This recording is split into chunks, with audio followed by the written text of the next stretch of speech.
नमस्कार, राधे राधे। आप सब कैसे हो? उम्मीद करती हूँ आप सब अच्छे होंगे। प्लीज़ मेरे से जो ये कहानी सुन रहा है वह मेरे चैनल को सब्सक्राइब और लाइक और शेयर ज़रूर करें। आज मैं आपको कार्तिक शुक्ल पक्ष अष्टमी तिथि को गोपाष्टमी के रूप में मनाया जाता है उसकी कथा सुनाती हूँ। यह क्यों मनाया जाता है इसके बारे में भी मैं आपको बताती हूँ। कार्तिक शुक्ल पक्ष अष्टमी तिथि को गोपाष्टमी के रूप में मनाया जाता है। इस दिन भगवान श्री कृष्ण ने गोचारण लीला प्रारंभ की थी। इस दिन बछड़े सहित गाय का पूजन करने का विधान है। इस दिन प्रातः काल उठकर नित्य क्रम से निवृत्त होकर स्नान करते हैं। प्रातः काल ही गायों और उनके बछड़ों को भी स्नान कराया जाता है। गौ माता के अंगों में मेहंदी, रोली, हल्दी आदि के थापे लगाए जाते हैं। गायों को सजाया जाता है। प्रातः काल ही धूप, दीप, पुष्प, अक्षत, रोली, गुड़, जलेबी, वस्त्र और जल से गौ माता की पूजा की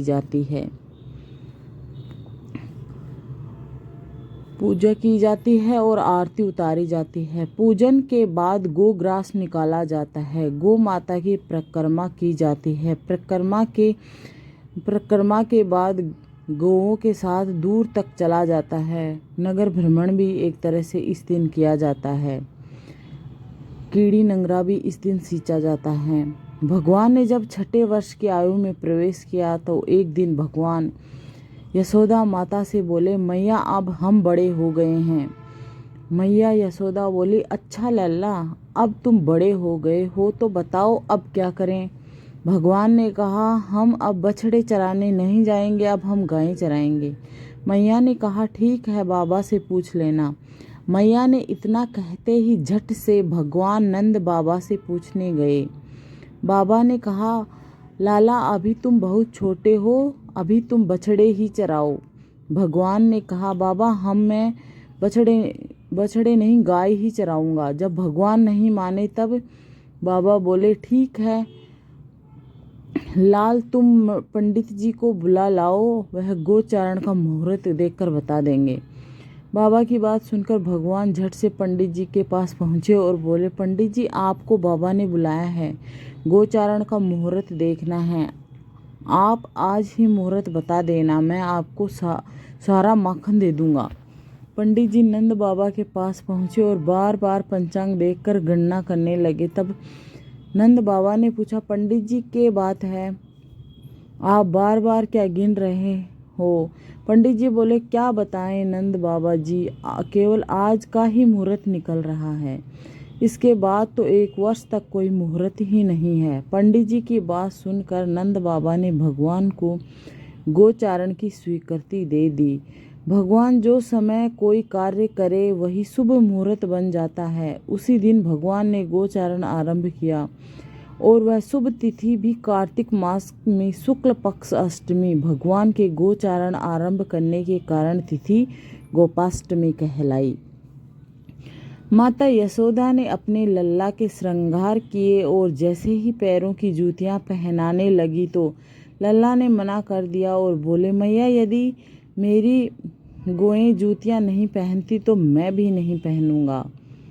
यदि पहना सकती हो तो उन सभी को भी जूतियां पहना दो। और भगवान जब तक वृंदावन में रहे भगवान ने कभी पैरों में जूतियां नहीं पहनी। आगे आगे गाय और उनके पीछे बांसुरी बजाते भगवान, उनके पीछे बलराम और श्री कृष्ण के यश का गान करते हुए ग्वाल गोपाल इस प्रकार से विहार करते हुए भगवान ने उस वन में प्रवेश किया।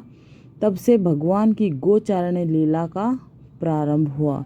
जब भगवान गायें चराते हुए वृंदावन जाते तब उनके चरणों में वृंदावन की भूमि अत्यंत पावन हो जाती। वह वन गायों के लिए हरी भरी घास से युक्त और रंग बिरंगे पुष्पों की खान बन जाता। इस प्रकार यह मान्यता है गोपाष्टमी की। इसी दिन से गाय चराने के लिए गायों के बछड़ों को आज भी वहाँ खोल दिया जाता है। गोपाष्टमी का और भी यह महत्व है कि इस दिन जितने भी कीड़ी नंगरे होते हैं, गाँव में लोग गाँव के चारों तरफ परिक्रमा लगा के उन कीड़ी निंगरों का संचार करते हैं और भी बहुत सारा धर्म पुण्य करते हैं। गायों की गौशाला में चारा देने से भी बहुत लाभ मिलता है। इस प्रकार मैंने आज आपको गोपाष्टमी की कहानी बताई है। प्लीज़ अगर आपको यह कहानी पसंद आई हो तो आप मेरे चैनल को सब्सक्राइब, लाइक और शेयर ज़रूर करना। Thank you so much.